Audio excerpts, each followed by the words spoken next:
Brett, I told you I never know what to say to someone on this. I've been around so long, I've done so many of these shooting cases, I don't even know what to say to you. Is there anything that anyone could say to you at this point? It's really nothing really to say. It's just a terrible, terrible thing that's happened. How did you find out? I was there. But I mean about that he'd passed. His sister just called me right before your people got here. Take me back to Saturday. What did you do Saturday morning? I got up around 9:30 or 10, and we went. There was actually the SWAT team and everything was outside of my area because there was something else going on out there, and I couldn't leave. So we left around 3 o'clock or so because there was a home invasion, and we left around 3 or so to go shopping. And we went out to the outlet mall and bought some shoes and clothes and came home, and we were going to go to the movies, and we decided not to go to the movies.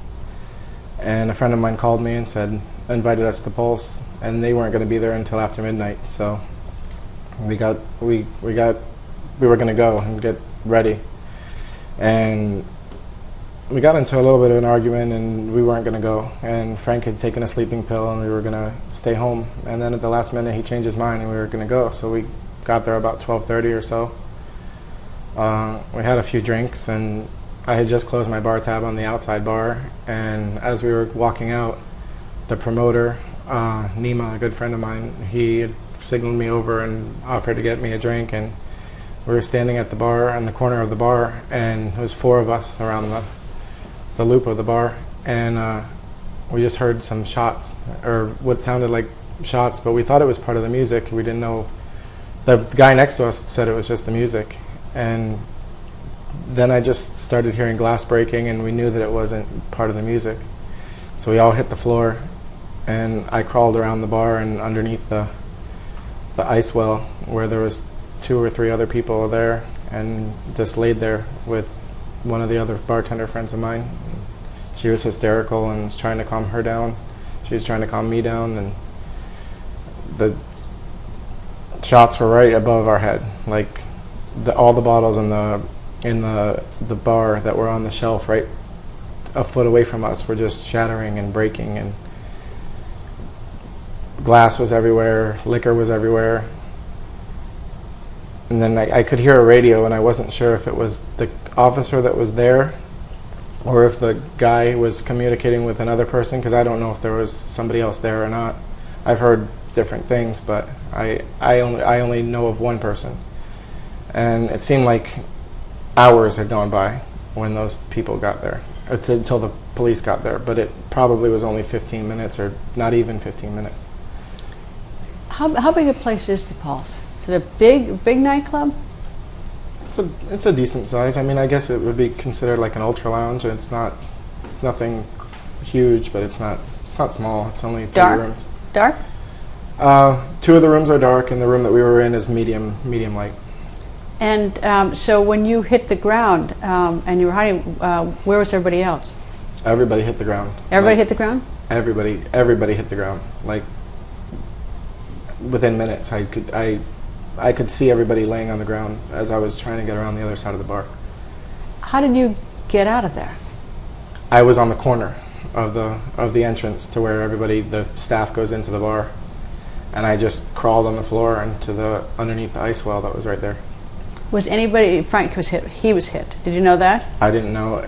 I didn't know where he was when we were standing next to each other, but I don't know where he was when I crawled on the other side. There was so many people on that corner right there that I didn't know where anybody was. So you never saw him get hit? No. How long were you down on the floor before you were able to get out? Honestly, I can't tell you exactly the amount of time, but it wasn't long. It seemed like hours, but it couldn't have been too long, because we were already outside by like 3 in the morning or so, and it happened at 2. So, but you weren't in there an hour, were you? Could you have been in there that long? I don't think it was an hour. Like a half? What could have been as long as a half hour? It could have been, because the music was going, and then all of a sudden it stopped. There was no music. All you could hear were sprays of bullets just over and over again. Did you ever see the killer? No. Did you ever see the flash from any light near the weapon or anything? We were under the bar, and we just stayed there and didn't move until everything was over. Were people screaming, or was it quiet? Yeah. people screaming, people crying. Like, you could hear people everywhere. Did the killer say anything? Was he yelling anything? Didn't hear anything. I didn't hear, all I could hear, and even last night when I was trying to go to sleep, all I could hear were gunshots. Haunting. Yeah. So when you got outside, what did you do? There was a guy that was hit really bad. There was 4 of us, and underneath the bar area, 4 or 5 of us. And there was a guy hit really bad, and the police had us hold our hands up if we were still alive to hold our hands up. So we held our hands up, and then This was inside the bar? Yeah. So the police came in while you were inside the bar? Okay. Yeah, and they told us if we were alive to hold our hands up. So we held our hands up, and then within seconds they said, get back down, because the guy was still inside. So we got back down again, and then they told us to put our hands up again, and we went out of the bar, and they told us to just keep running. So when we got outside through like the glass that was broken in the front and the front door area, there was a guy on the ground there. I don't remember if he was inside or on the ground there, but the police asked us to help carry him.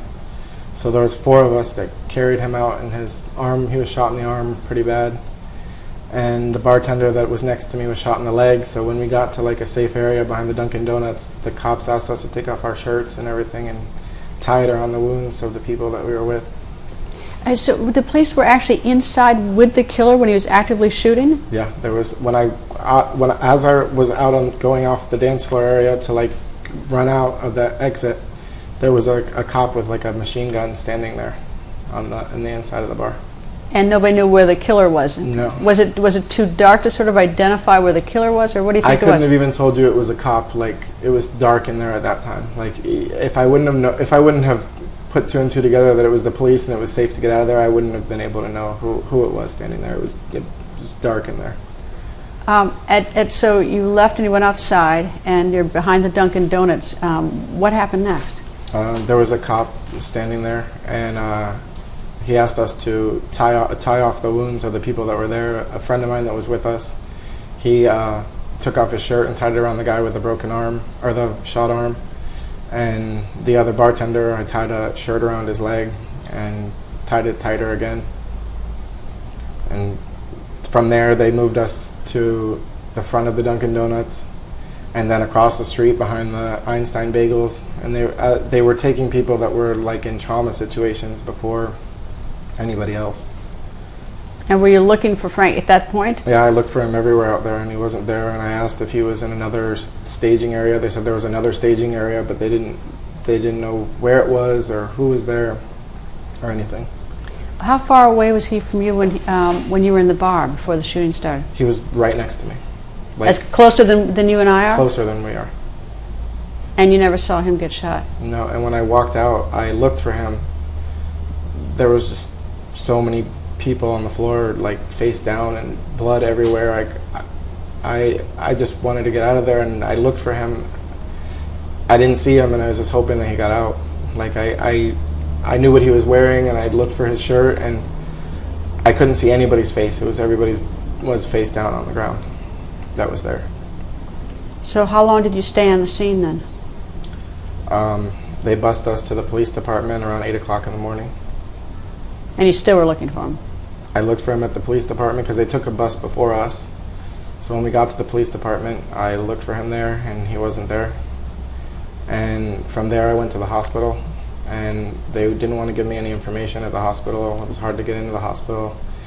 So I left my name and my phone number. They put this hotline number that I called 500 times yesterday, and it was more of a answering service than it was anything. I still haven't heard anything back from anybody there. I wouldn't know that anything happened if it wasn't for his family that drove here from Louisiana and went to the crisis center today. Who notified the family? I'm guessing the police. Or But I mean that they drove here. I mean, did you? I contacted them And said, I can't find him? Well, I contacted his best friend. I didn't have his mom's phone number, and then she got in touch with his sister, which got in touch with me. And they They left within 30 minutes, and we're driving here. And so all day Sunday you were looking for him. No luck. We went to the crisis center, and they named off a list of names that were at 2 hospitals, and he wasn't on either one of those lists. So at that point, they basically told us that they didn't know. Like, he was probably one of the casualties that didn't make it. And so this morning I woke up thinking positive thoughts that maybe, because there was 36 people named and he still wasn't on that list of people that had died. So I was hoping that he was just somewhere. And I got the call around 1 o'clock that his family had just found out that he didn't make it. How's the family doing? Probably pretty poorly. I can't even really understand them on the phone because they're crying so much, and it's not good for anybody right now. Tell me about him. Where did you first meet him? I met him here in Orlando. He had just moved here from Texas. And we actually met at another nightclub. And we didn't talk for a couple weeks after that. And he had been here about 2 weeks. And he called me and asked me if we wanted to have like a redo of our first date, I guess, per se.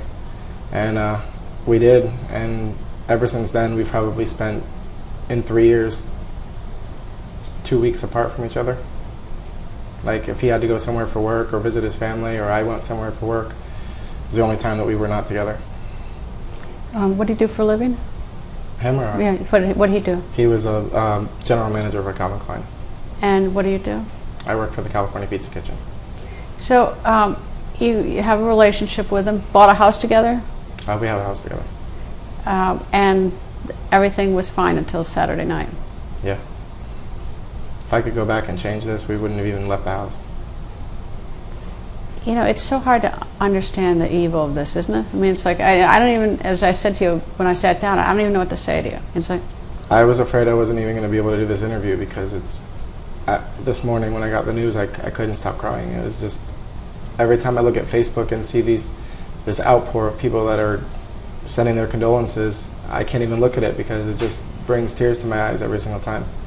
Like I'm fine 1 minute and the next minute I'm a basket case. It's a lot to take in. You never think that something like this will happen to you. Like you see things like this on the news and you're like, God, I'm so glad I wasn't there, or it's just something that I wouldn't wish this on anybody. You know, for me, it's like, you know, listening to these stories, it's like, you know, it's a regular Saturday night and everybody's going out to have fun and everything is, you know, the whole point is to have fun and to meet people and have a social night, and then this. Yeah, I mean, I don't even usually go to Pulse on Saturday night. And it just was a fluke that we happened to be there last night, or the 2 nights ago. I haven't had much sleep, so I don't really know what day it is. So how are you? That's probably a stupid question to ask me. I don't even know what to ask you. I'm getting by. I mean, I don't know. I went to my house yesterday to pick up some clothes, and it was very hard to walk into our bedroom and see his things there, and I knew I couldn't stay there last night, and thank God my friend Lisa had me at her house for the night. Are there plans with the family, funeral plans? We haven't even gotten that far yet. I haven't even spoken to his mother because his sister has been the one contacting me, but his mom she's a wreck, so. Do you know any of the other people who were there? Any other deaths? Or? I know 6 people on the list so far. 6 on the list? Yeah. And who are they? About 3 of them are acquaintances that I know from the club, and one of them I've known since I was a teenager. And I couldn't believe it when I saw his name on the list there. And with the guy that I carried out was another one that ended up not making it through. The one who was so badly injured? Yeah. Boy, it's unthinkable, isn't it?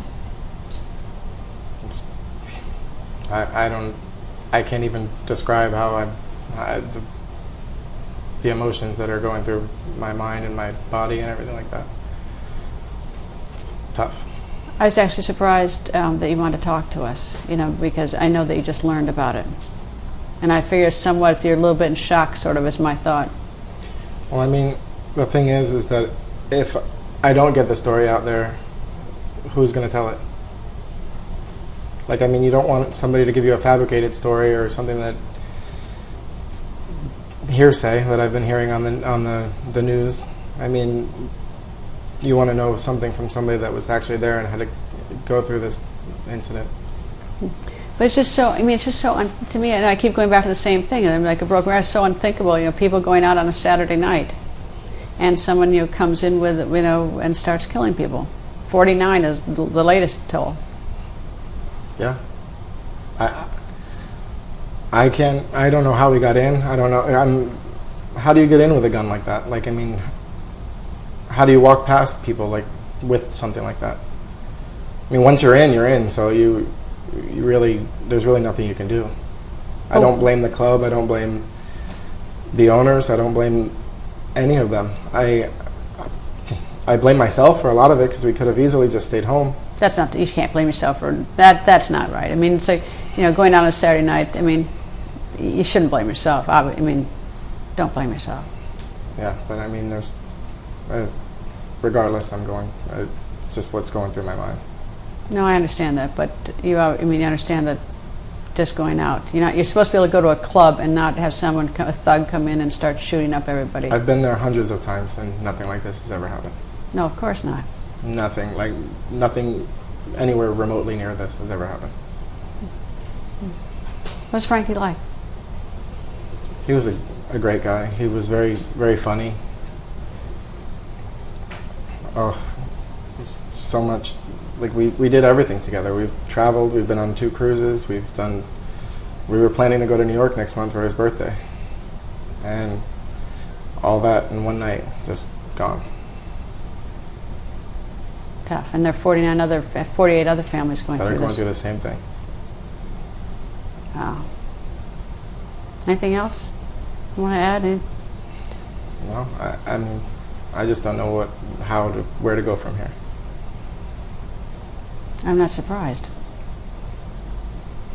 And it's like, as I told him when I sat down, it's like, I've interviewed so many families, and it's like going through such horrible things. It's like, and it's so unfair. I mean, I really appreciate the outpour of support from the community and from my friends. Most of them are here now, my good friends, and if I don't know what I would do without them. I can imagine being home by myself right now. I'm even careful what I say to you, because you don't want to say something that's stupid, like when you sit down and you say, "How are you?" Well, of course that's a stupid question to ask. Of course you're not well. Even sort of social. Your friends will say things to you that that nothing comes out right. Well, anybody that knows me knows that I constantly make sarcastic jokes and things like that, and I never know how to deal with death because it's never really hit me in my own backyard. And now that it has, I feel like I should be more sensitive towards people that have just lost somebody, or because I mean, I make a stupid joke and you never know what to. Same thing like you said, you never know what to say to somebody. What do you think of the killer? What's the word to describe him? Your thoughts? I don't know. I just hope that this is the end of it and that we don't have anything else that happens like this. I really don't know what to say about him. I've tried to steer clear of watching the news because I don't want to hear the same story over and over again. I understand that. Anything else, Charlie? Yeah, but I just feel so bad for you. I'm not kidding. It's like my heart bleeds for you. I just, I feel so bad for you and for everyone else that I'm likely to meet, and this whole thing. I don't even know his family. I feel bad them driving down from Louisiana. I mean, I don't know his family. Having to sort through, and you don't know his family, but having to sort of sort through and find out whether your son is dead or alive, or your brother or your sister or whatever. And to go through it twice when they told us that he's more than likely dead, and then to hear that there's a possibility he hasn't been identified, and then today to hear that he has passed away, that's the hardest part. Mm. Do you have a message for the viewers who are watching tonight? Be careful. Always be alert. I know I won't be out for a long time after this. But that's sort of one of the issues, is that do we all change our lives now? Do not go to outside cafes. Do not go to theaters. Do not go to nightclubs. I mean, you don't not go to schools. Do not go to county buildings. It's that's the problem. It's happening in so many places. I mean, I'm just not comfortable going out right now. I mean, I'm sure in the future I'll be more open to it, but as of right now, I keep replaying what happened the other night in my head, and it's nothing I want to experience again. Thanks, Bob. Thank you. Hey.